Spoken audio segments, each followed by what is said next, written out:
The cardboard frame was frayed at the corners, its once proud grey surface rubbed soft by decades of hands that had taken it down, glanced, then set it back again without really seeing. When the flap was eased open and the photograph slid out, the paper seemed to exhale. Stiff yet thin, brittle but enduring. The scene revealed itself in the way old studio portraits always do, arranged, deliberate, a copy of hundreds taken before it.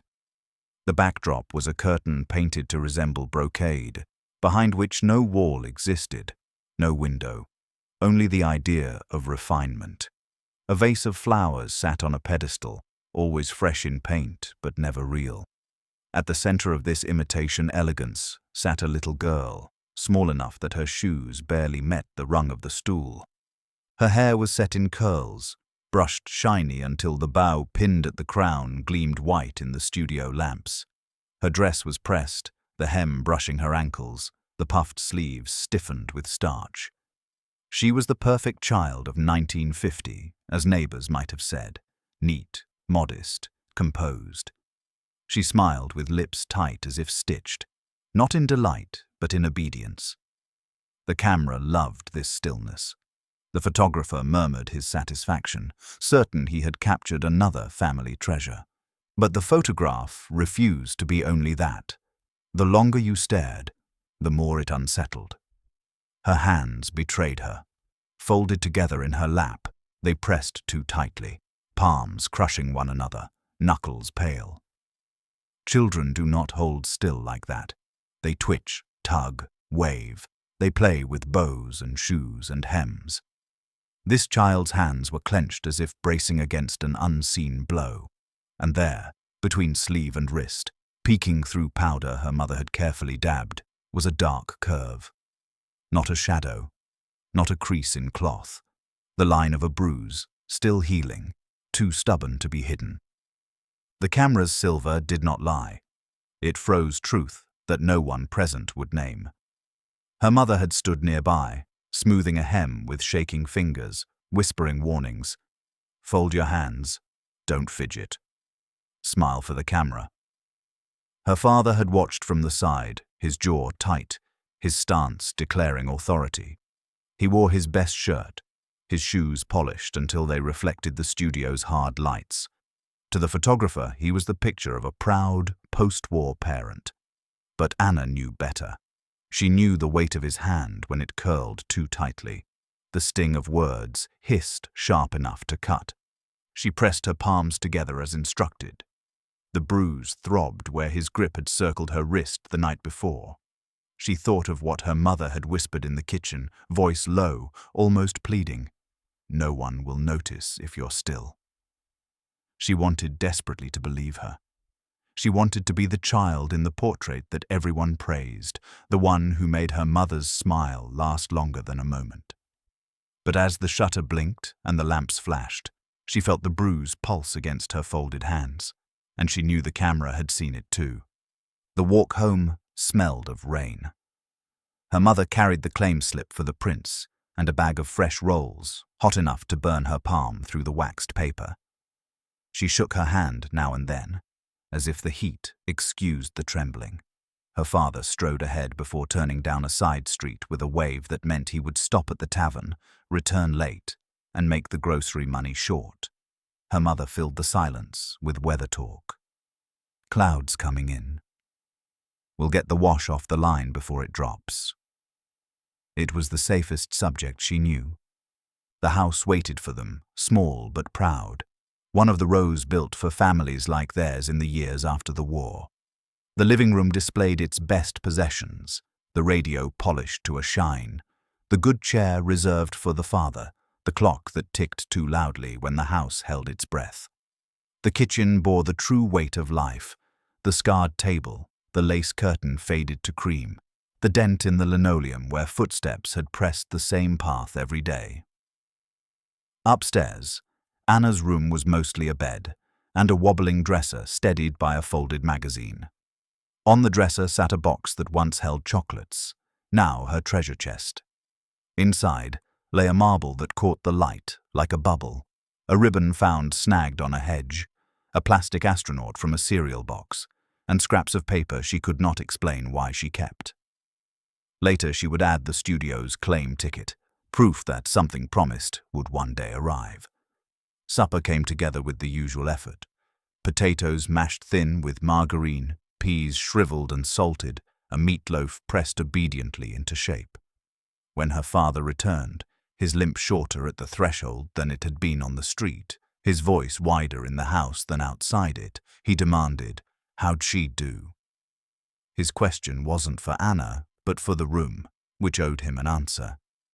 "She did fine," her mother replied quickly, her voice steady enough to keep danger at bay. Anna kept her eyes on her plate. That night her mother washed the bruise with a rag dipped in warm water, her thumb tracing the line of bone where pulse fluttered. "It will fade," she murmured. Anna nodded. Fading was what everyone in the house did best. Voices lowered, colors dulled, tempers swallowed. But photographs did not fade. Silver held on. Sleep came with dreams of the studio, of lamps like moons glaring down, of a stool that pinned her in place. In the dream, she could not uncurl her hands no matter how hard she tried. When she woke, her palms ached from clenching. She lay in the grey morning light, whispering to herself, "I was there. I remember." At school, chalk dust drifted like snow. The teacher read a story about a dog who found his way home, and every child was asked what home meant. "Soup on the stove," one said. "Not wearing shoes," another offered. Grandad snoring. Mother's hug.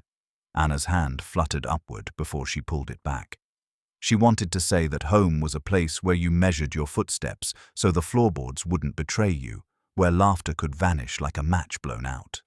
Instead, she stayed silent. The girl at the next desk picked a scab and displayed it proudly, proof of hurt that healed. Anna hid her wrists beneath her sleeves and wondered if invisible hurts were heavier than visible ones. At recess, she jumped rope with the others, chanting a rhyme about a bride and a farmer. When the rope snapped the pavement at a rhythm her heart couldn't match, she stumbled. A boy laughed, not unkindly, but her cheeks burned. She smiled anyway, because smiling was the only reply that kept the world from asking questions. Later by the fence, she counted the boards between knotholes.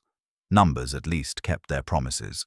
Her mother lived by ledgers, though no book held them. Days were balanced like columns: house, husband, hope. In the pantry, she arranged jars in neat rows, finding comfort in order. In a cupboard above the stove, she kept a small jar hidden behind the cinnamon. Buttons and pins rattled inside, but if you listened closely, coins clinked too. Once a week she shook the jar, listening hard. Was the sound abundance or desperation? She never said. Near it lay a compact of powder wrapped in a towel, ready to be reached in a single motion, as if magic could be conjured to erase what should never have existed. Over burnt coffee one morning, a friend from church asked how Anna was.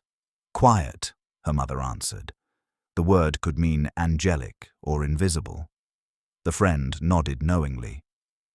"Children's bones are soft," she said. "They set strong if you hold them right." Her mother held her cup tightly, staring at the seam where handle met bowl, as though studying glue for its secrets.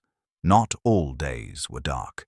There were Saturdays when her father bought ice cream from a truck, lifting Anna onto the porch rail, telling war stories in which he was always the hero. For moments, she imagined he could be reshaped, tailored into someone who fit. But by evening, the radio brought news of strikes, and rage cracked a pot on the stove. His limp lengthened again. She learned 2 maps of him, never knowing which she would need. When the photographs were ready, rain fell clean from the sky, washing the air. Her mother carried the envelope home like treasure. At the table, she opened it with her fingernail, careful not to tear. 3 pictures slid out. They stared together. Her father smiled at the posture, seeing himself in her stillness. Her mother's mouth pressed into the shape it made when mending. Anna could not look away. The bruise, faint but certain, curved above her wrist. Was it betrayal? Or was it a beacon, like a lighthouse, warning ships away? Her mother fetched the powder compact even though it was too late. Habit moved faster than reason. She dabbed at the photo, leaving a ghostly smear, then rubbed it clean with her sleeve. For a moment she laughed, brittle as glass. Imagine fixing the past with a hanky. Her father had already turned to the radio, lost in the play-by-play of men running and falling. Her mother tucked 2 of the prints back into the envelope, slid them under dish towels in the drawer, and framed the 3rd for the mantel. Proof of family must be displayed, even if it lied. That night, Anna lay with her hands open to the ceiling, showing God what she carried. The bruise had turned yellow at the edges, fading the way skin does, but the photograph would not fade. She traced the ache lightly, then folded her hands again, because some shapes the body learns too deeply to forget. She whispered the word harmless, remembering how adults used it about storms that struck harder than predicted, or dogs that bit only once. She wondered what word they would use for her photograph, if they ever looked closely enough to see. In the weeks that followed, the picture in the studio window drew admiration. Neighbors paused, smiling at the sweet girl with folded hands. One stopped by with fabric scraps for quilting and said knowingly, "Such a devout little one." A prayer in the making. Her mother nodded, lips thin. A prayer was a safer story than the truth. Days stretched long and predictable. School. Chores. The father's laugh in the yard when a bat cracked clean. The father's bark at night when a glass slipped. The mother's hand on Anna's head afterward, steady as a shield. Through it all, the photograph watched from the mantel, its hands telling a truth no one dared. Anna began to tell her own truths with paper.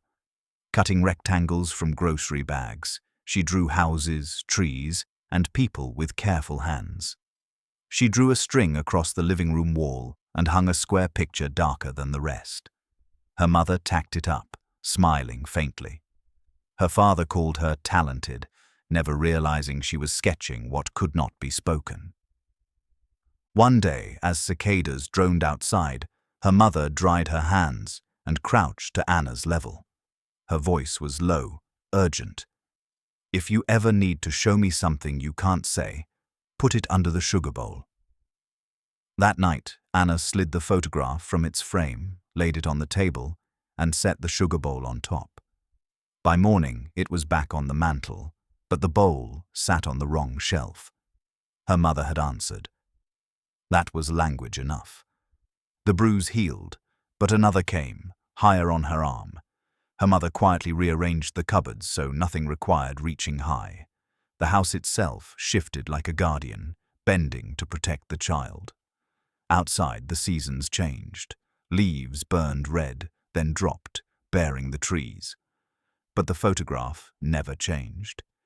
It remained a portrait of stillness, of folded hands, of survival.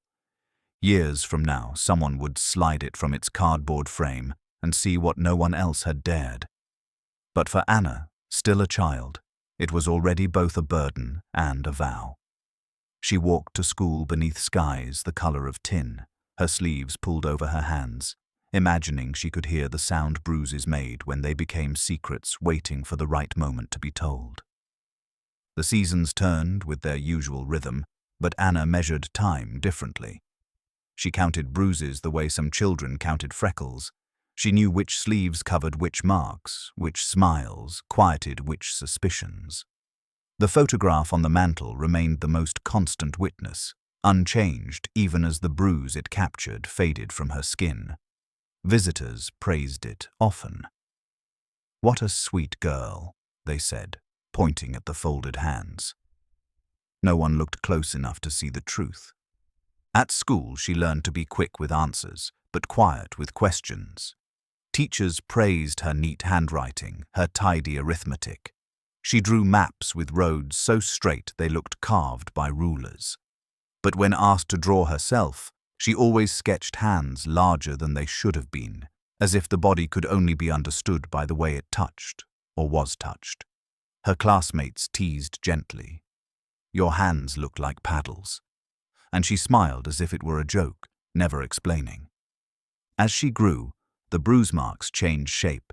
They climbed higher on her arms, sometimes hidden by sleeves, sometimes not. Her mother grew practiced in disguises, scarves tied in summer, powder blended over yellowing skin, excuses rehearsed for church.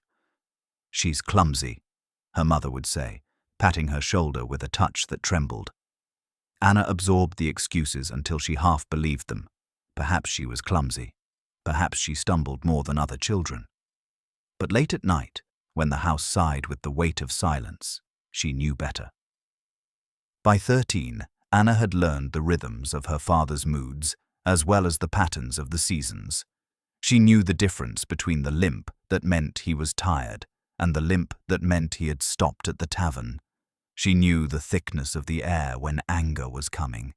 She knew how to breathe quietly, how to set plates gently so they made no sound, how to fold her hands so tightly her knuckles turned white.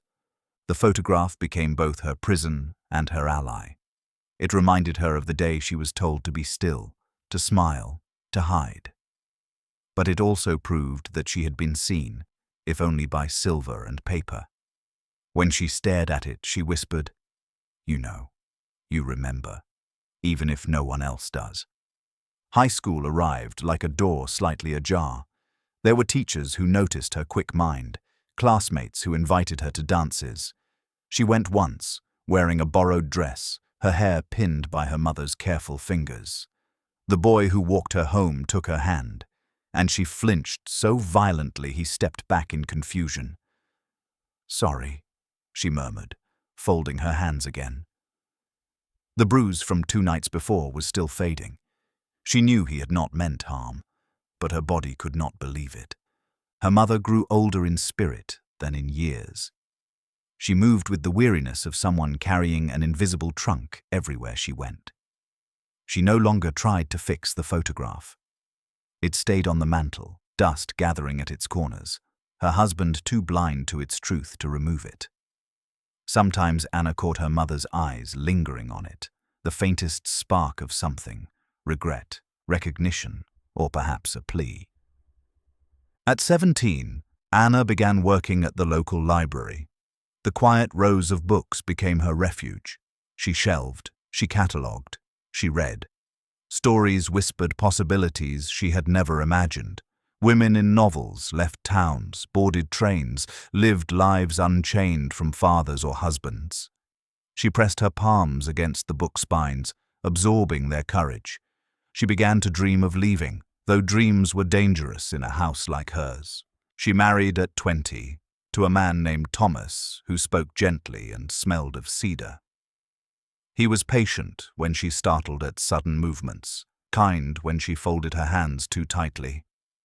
He never asked about the marks on her wrists she could not hide in summer. Instead, he kissed them softly, as if rewriting their meaning. In time, she bore children. 2 boys who laughed freely, who knew only a father's kindness. She told herself she had broken the cycle. She told herself she had left the photograph behind, but it followed her. When her mother passed, Anna was given the box of family keepsakes. At the bottom, beneath lace handkerchiefs and pressed flowers, lay the photograph in its frayed frame. She froze. The girl in the picture stared back at her, hands folded tight, bruise faint but undeniable. Anna pressed her own wrist unconsciously, feeling the ghost of pain. She wanted to burn it, to destroy the evidence of silence. Yet she couldn't. It was the only proof that her memory was not a lie. She slipped it into her own box of treasures, marbles, ribbons, old letters, and hid it in the back of her closet. Years passed. Her sons grew tall, their laughter filling the house with a sound she sometimes mistook for unfamiliar music. Thomas aged kindly beside her, his hands steady, his voice calm. She told herself she was free, but sometimes when the house was quiet and she sorted linens, she would catch a glimpse of the photograph. It whispered still, She could not decide if it accused her or forgave her. When Anna was 70, her granddaughter came to visit. Bright-eyed, curious, she rifled through boxes in the attic, giggling at hats and gloves, at old postcards and faded dresses. Then she found the photograph. "Who's this?" she asked, holding it up. Anna's breath caught. She wanted to snatch it away, to hide it again. But the child's eyes were wide with curiosity. "That's me," Anna admitted softly. Her granddaughter studied the picture. "You look sad," she said. Then her brow furrowed. "And your hands? What's wrong with your hands?" Anna felt tears sting her eyes. For decades, no one had spoken aloud what the silver had revealed. "Nothing," she began, then stopped. The lie felt heavier than ever. She took the photograph gently, tracing the faint bruise visible between sleeve and wrist. "Sometimes pictures tell the truth, even when people don't," she whispered. The granddaughter tilted her head. "What truth?" Anna hesitated. To speak would be to break the silence her mother had chosen, the silence she herself had carried like a shield. But to remain silent would be to let the photograph's warning go unheard once more. She looked at her granddaughter, at the bright eyes that deserved honesty. "The truth," she said slowly, "is that sometimes families are not what they seem. Sometimes smiles hide pain. Sometimes folded hands are holding more than prayers." She looked at the photograph again, at the small girl she once was. "This picture kept my secret for 70 years. Maybe it's time it spoke." Her granddaughter nodded solemnly, as if accepting a charge. She slipped her small hand into Anna's, her touch light but steady. For the first time, Anna did not flinch. The photograph remained, but its weight shifted. It was no longer only a record of silence. It had become testimony. The bruise in silver still whispered, but now it was heard. And Anna, folding her granddaughter's hand in her own, felt something she had never expected. Not shame, not sorrow, but release. The house grew quiet as evening fell. On the mantel, where family portraits still lined up in neat frames, the photograph of the little girl sat once again. Visitors might still praise it, still speak of devotion and innocence. But Anna knew that one day, long after she was gone, someone else would look close enough to see the truth in those clenched hands. And when they did, they would understand that silence can last a lifetime, but truth, once revealed, endures longer still.